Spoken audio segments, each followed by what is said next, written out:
Nah, itu ciri-ciri apa namanya, birahi dan emosi di ambang batas. Nah, bagaimana solusinya?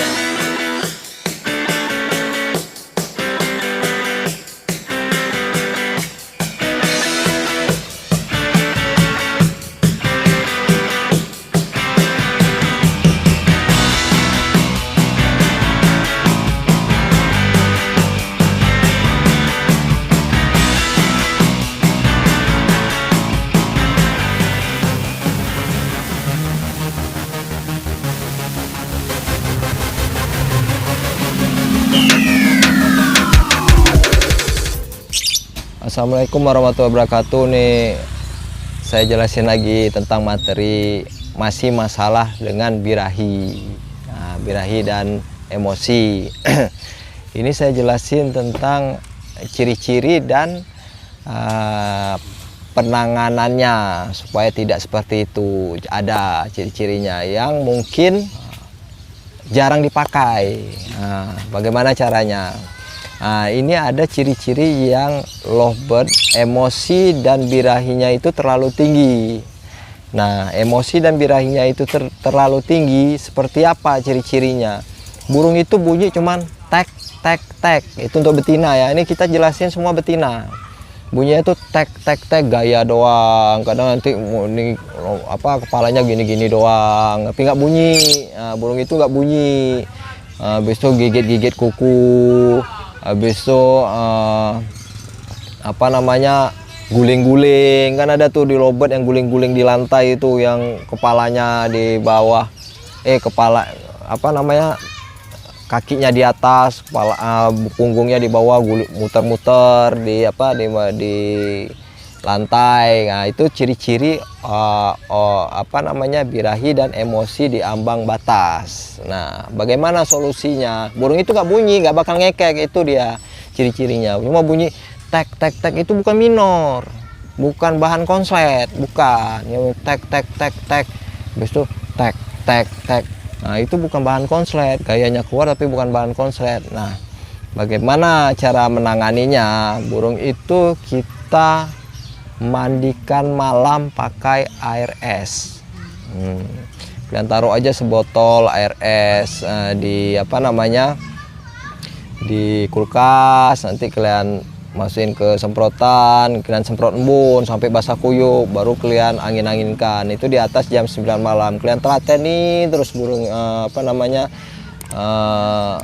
cara itu, insya Allah ya ada perubahan. Burung itu udah mau ngekek, manggil-manggil, ngekek. Kalian telateni terus sampai burung itu memang benar-benar mau ngekek. Itu pakai air es. Nah, itu untuk mengatasi lovebird yang oper ya, oper emosi dan birahi. Jangan lupa kalian kasih timun juga. Timun juga perlu saat apa namanya, saat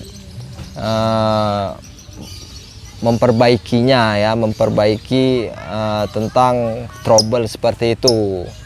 Nah, kalian mandiin air es, kalian biarin, kalian taruh di tempat dingin, jangan kalian jemur, kalian bentang, kalian ablak. Kalian pakai sistem tempel juga bisa untuk menghilangkan seperti itu. Kalian mandiin tapi pakai air es, beda. Kalau ini beda. Kalian mandiin pakai air es, nanti tempel seminggu. Udah kalian tempel, kalian bentang, tapi dari awal itu tetap mandiin air es, bukan dibiarin dulu seminggu, enggak. Kalau masalah ini enggak. Dari awal kalian tempel sama jantan tuh kalian mandiin air es. Dah. Itu cara menyelesaikan tentang birahi dan emosi yang sudah di ambang batas. Ya, bisa pakai itu. Nah, untuk masalah oper birahi, burung yang oper birahi itu enggak ada. Pengalaman saya, terserah mau komplain terserah, tapi pengalaman saya yang saya dalami tentang lovebird betina ya, burung yang oper birahi itu nggak ada. Yang ada itu oper emosi. Burung nggak bunyi. Burung nggak bunyi ya, kayak kalau yang saya jelasin sebelumnya di ambang batas itu birahinya itu naik, cuma nggak apa, udah melewati emosinya, itu udah melewati di ambang batas oper emosi udah. Makanya burung itu nggak bunyi, bukan birahinya oper, enggak, birahinya naik, cuma dia lebih naik lagi, overlap, emosinya tuh udah overlap dari birahi yang udah selayaknya harus gacor, emosinya tuh udah overlap, udah dua kali emosi dari birahi dia. Nah, kenapa saya bilang burung itu nggak ada oper birahi? Perhatikan, burung yang pakai millet putih, yang main settingan millet putih, burung vector, itu bawaannya ngeleper aja, ya kan? Dia perhatiin lah, burung vector, kasih hariannya millet putih, pakan polos, pakai itu, sering ngeleper, tapi burung jalan di lapangan karena main vector ya. Itu burung itu tanggung birahinya, jadi pas dia ngeleper, udah mulai ngeleper, kadang ada yang jalan, kadang enggak, ngeleper aja. Coba kalian kasih pakan tinggi, burung itu nggak bakal ngeleper lagi. Coba aja kalau nggak percaya. Jadi burung yang misalnya ngeleper itu bukan oper birahi, birahinya tanggung, birahinya itu tanggung. Cuman dia lampiasin, aduh mau naik nggak bisa, mau turun juga birahinya udah masuk ke fase ngeleper, birahi kawin. Nah, kalian tinggiin sekalian burung itu. Jadi burung yang pakan tinggi, ya, mudah-mudahan jarang leper, jarang. Banyak yang burung yang polosan malah sering leper. Kalian perhatiin aja. Kalau misalnya saya bohong atau saya nggak sesuai pengalaman saya, kalian perhatiin aja burung yang orang lihat kawan-kawan yang settingan millet putih itu kan banyak yang sering leper aja. Bulu jarum itu gampang. Kalau masalah bulu jarum nih ya, saya jelasin sekaligus ya. Bulu jarum itu kalian pakai heifer aja. Heifer mandi malam, insya Allah mudah-mudahan bulu jarum itu hilang dalam waktu yang dari dulu settingan single bulu jarum nggak hilang-hilang, kalian pakai heifer sama mandi malam, insya Allah sembuh. Nah, itu masalah tentang oper birahi. Dan untuk ngebentuk birahi tarung, nah ini sekalian nih, untuk ngebentuk birahi tarung, birahi itu ada 3 fase, birahi ngekek, birahi kawin, sama birahi tarung. Nah, birahi tarung ini kalian harus latih terus kegantangan, itu kuncinya untuk ngebentuk birahi tarung. Birahi tarung ini beda sendiri, nggak harus birahi sama udah birahi sama emosinya stabil tapi birahi tarungnya nggak ada, ya percuma. Makanya saya bilang birahi tarung itu birahi udah seimbang tapi kalian jarang kegantangan, sebulan sekali nggak bakal jadi burung. Harus sering dilatih. Kenapa harus sering dilatih? Karena apa? Ngebentuk birahi tarungnya. Nah, itu ngebentuk birahi tarungnya. Makanya burung itu harus sering dilatih.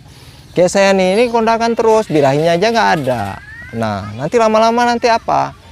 Nanti birahinya ada, kebentuk di lapangan. Birahi tarung kebentuk. Birahi tarung itu seperti apa?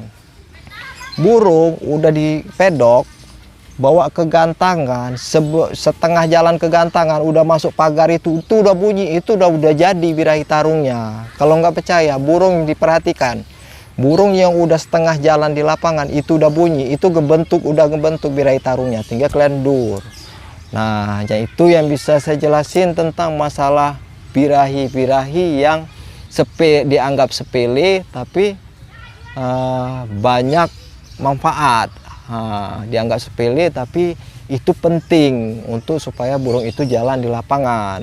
Nah, kalau masalah birahi tarung itu kenapa harus sering dilatih di lapangan? Karena apa? Dia ketemu burung buah baru terus, burung birahi itu nggak ngubah-ngubah, dan muncullah birahi tarung. Ketemu dari awal kita setengah, kita udah kegantangan, burung itu udah bunyi, itu udah ngebentuk, nanti tinggal digantang, kadang hilang, itu kan belum apa nih, terusin aja telaten. Kadang orang malu kondangan sih, posisi saya kondangan ini, ya saya nggak malu, namanya kita harus ngelatih, ngapain malu kondangan. Kalau burung yang juara langsung itu saya nggak percaya, bullshit. Kalau burung itu dirawat dari rumah tiba-tiba langsung juara, nggak ada. Burung itu harus kondangan dulu.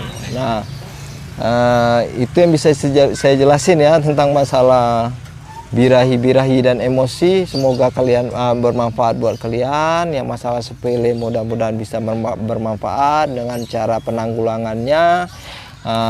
Assalamualaikum warahmatullahi wabarakatuh. Semangat Lovebird Mania Nusantara.